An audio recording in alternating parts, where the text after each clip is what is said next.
For more on this, let's bring in Daniel Turner. He's the founder and executive director of Power the Future, and joins us now. Daniel, good to talk to you as always, sir. Thanks, Vince, for having me on. Well, that makes sense. So if I just grill up some ribs, I can affect global warming too. Yeah, exactly. If you just put the thermometer on the hood of your car, then you can use that as an accurate temperature, because in theory that is an accurate number, right? So why would that be problematic? And it's problematic because we're talking about worldwide temperatures within 1 and 2 degrees. So literally fractions of a degree have huge implications. And yet some of these thermometers, as Henry pointed out in this piece, 96% of them are violating NOAA zone standards for where they put the thermometers. So clearly they put them on hoods of cars, barbecues, put them anywhere you want to get high numbers. Look, I remember, back in school when we would do science experiments, you try and conduct a science experiment in like the least corrupted way possible. So if you have a chemical inside of a vial or something, you don't want to mix other chemicals into it. It corrupts the entire experiment. Here, if you're trying to measure temperatures, you want to get an accurate depiction, not one that's corrupted by a heating element that's right next to the thermometer. No. The new scientific method now, which has been brought to us by the left, is first, you make the hypothesis. Second, you have to discourage all communication. You have to deplatform people who question your hypothesis, right? You have to get them kicked off Facebook. This is the new scientific method. And you're absolutely right. All of these parts of all these elements that we introduce to intentionally question whether or not this is honest, whether or not this holds up to standards, all that is out the window. And there's a lot of, just human experience that verifies this great piece in the Daily Caller. Just think about the last couple of weeks. We've had some snowstorms, right? Watch when you get an inch of snow in the D.C. area. Do the roads get covered? No, the grass does. Well, why don't the roads get covered? And people will say, well, the roads are wet. No, cement retains heat. So when you get an inch of snow, it's very common that on everyone's lawn and everyone's windshield, you see snow, but on the street, you see absolutely nothing. So wouldn't you then conclude that a thermometer on the street would be 1 degree warmer than anywhere else? Where does DC take its official reading? And you know this because sometimes you introduce those great people on WMAL who do the weather. It's 94 degrees in Reagan Airport. Reagan Airport is 400 acres of cement covered in jet fuel. Why is that the official temperature? But it is. That's the official temperature of D.C. The same phenomenon can be detected on, say, a rooftop. You can get a good sense of how much insulation you have beneath your roof if you see that there's certain areas of your roof that don't have snow on them. You're like, well, wait a second. All the heat from my house is being released right there. And so, in other words, like the government, 96% of these thermometers were put in places that were not accurate measures of what's going on. In other words, all of their thermometers are screwed up. Yeah, absolutely. I mean, what a mere 96%. And yet these are the readings that they are presenting to us, presenting to Congress to make these hyperbolic policy decisions that say we have to combat climate. Look at these temperature readings. Look at how often did we hear that 2003 was the hottest year in 180,000 years. That's all based on these thermometers. And you see these thermometers, 96% of them are faulty. And again, it's not 5 and 6 degrees, it's tenths of a degree. So every little tiny detail matters when you're talking about that minuscule of data. I wish I could spend all day laughing at this because, as if it didn't have anything to do with our lives. But unfortunately, it does actually have some far-reaching implications. If the government is telling us, overstating some sort of threat because they don't even know how to set up a thermometer, or they're intentionally doing it in order to rig the data, the downstream effects of that are that, especially among poorer Americans, they're really feeling the brunt of this, aren't they? Oh, absolutely. I mean, we look at just how inflation hasn't come down, although the rate of inflation is not as high as it was. Inflation still has not come down. And what's driving all of that, a lot of it is, yes, reckless spending, but also we've made energy expensive.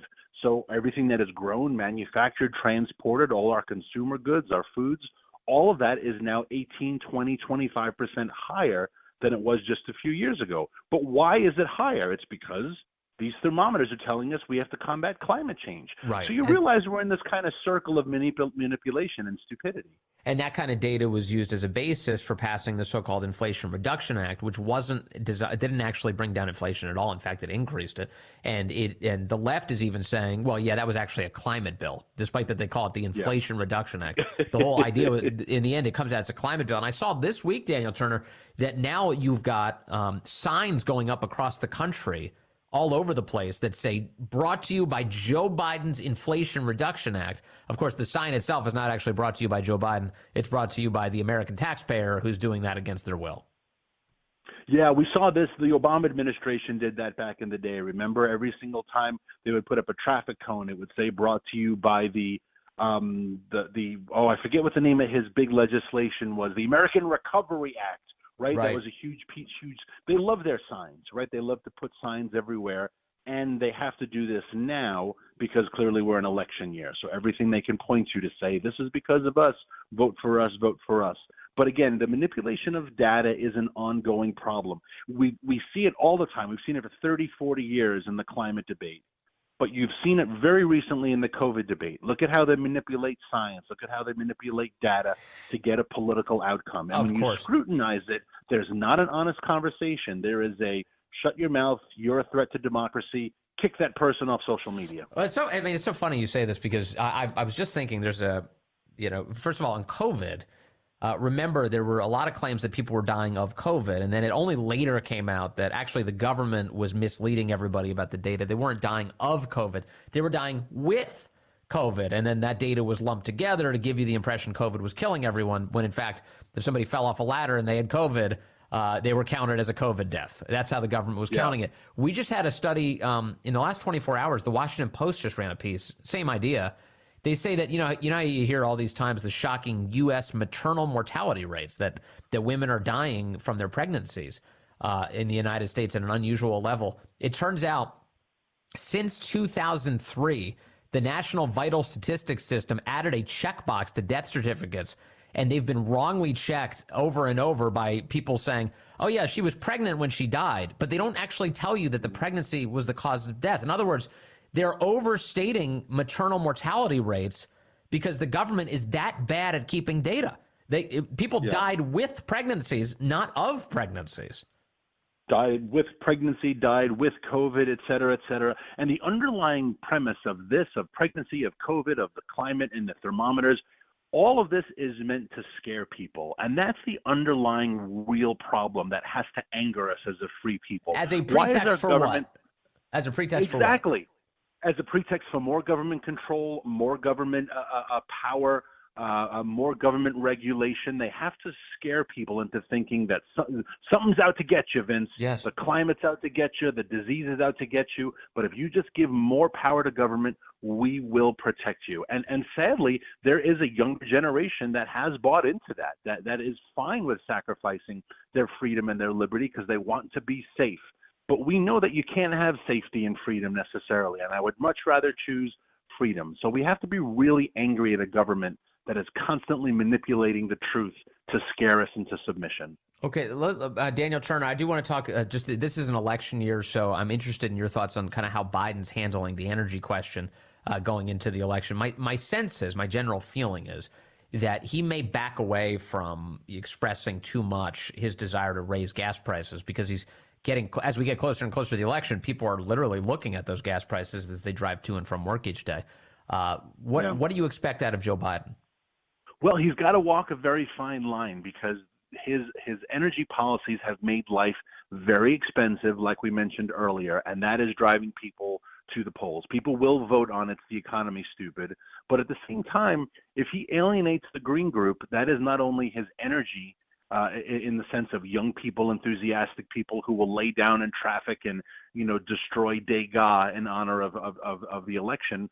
But it's also the money, right? Michael Bloomberg in 2020 pledged $100 million to elect Joe Biden because of climate issues. Tom Steyer is a climate billionaire. Bill Gates is a climate billionaire. John Kerry's family are climate billionaires. And those folks want to see more climate initiatives, more climate government. Yeah. And so I don't know what line Biden does. And what he's going to do is he's going to tell two stories. In Pennsylvania, he's going to tell one story, but then he'll go to Silicon Valley and he'll go to Austin and he'll go to the Upper East Side of New York and he'll tell another story. Okay, oh, well then help me address something that the left has been talking about lately, but in a begrudging way. For instance, I'm seeing a headline from Vox, a left-wing site, yesterday, and their headline is Biden isn't advertising America's record oil boom. They say Biden's not waging war on American energy. He's boosting it, they claim, and they also say the U.S. is the largest crude oil producer in the world, now pumping out nearly 13 million barrels on average every day in 2023, an all-time record.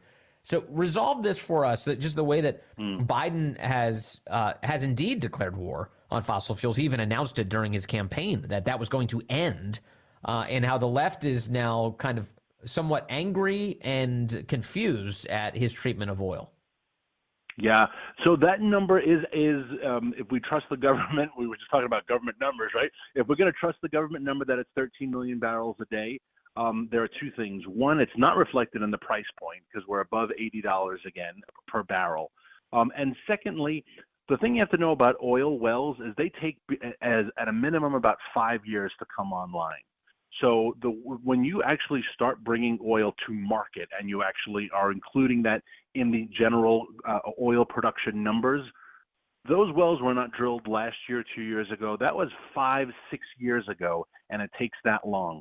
So a lot of the wells, and I'm glad we're back to 13 million barrels a day because we need it, Lord knows.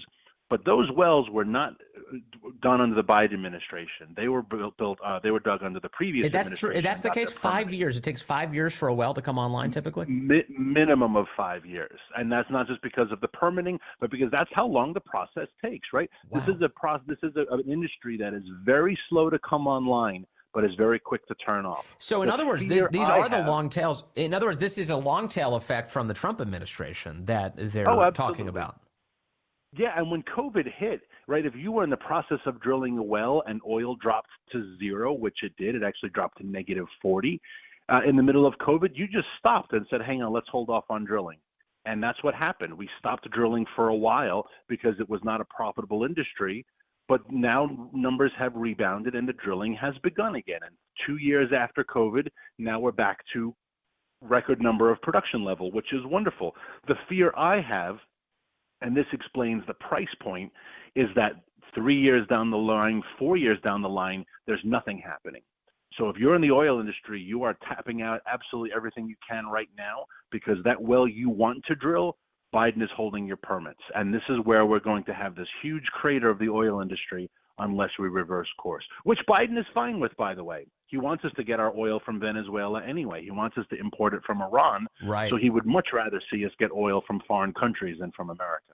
Daniel Turner, always appreciate your insights. I learn a lot. Thank you very much from Power of the Future. Good to talk to you, sir.